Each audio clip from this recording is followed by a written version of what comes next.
Sou jy alles gee vir Jesus of sou jy jou eie plan volg? Voor Jesus se kruisiging sien ons 'n skerp kontras. 'n Vrou wat alles gee en 'n disipel wat op pad is na verraad. En die vraag wat bly is, hoekom Judas? In Markus 14 vers 3 sien ons 'n vrou eenvoudig en nederig. Sy bring haar kosbaarste besitting, egte duur nardesalf. Hoe sy dit gekry het, dit maak nie regtig saak nie. Die fokus is haar hart. Sy kom onverwags nader, breek die albaste fles en gooi die salf oor Jesus se hoof. Dit is aanbidding in sy suiwerste vorm. Sy hou niks terug nie. Sy gee alles sonder berekening of terughouding. Jesus sê in Markus 14 vers 8, sy het vooruit my liggaam vir die begrafnis gesalf.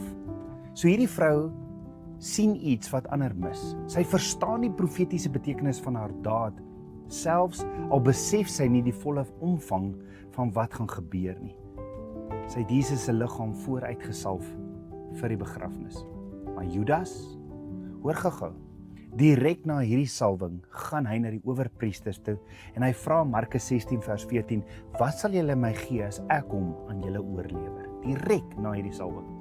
Johannes verduidelik in Johannes 12 vers 5, Judas het nie regtig omgegee oor die armes nie. Hy was 'n dief en het die geldsak van Jesus se bediening gedra. Judas se liefde was vir materiële dinge, nie vir Jesus nie. Judas het Jesus eintlik gevolg met verwagtinge.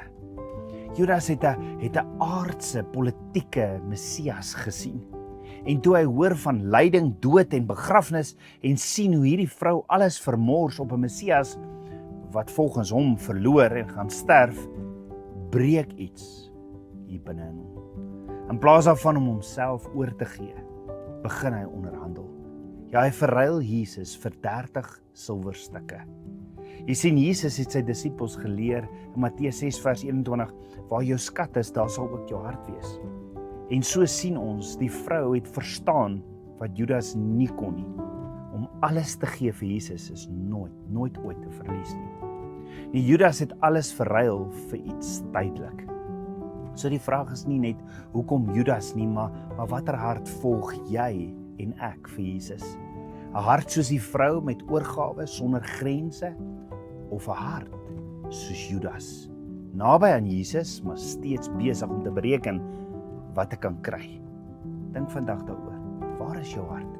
Wat gee jy alles van jou vir Jesus? Kan hy jou alles kry hierdie Pasga?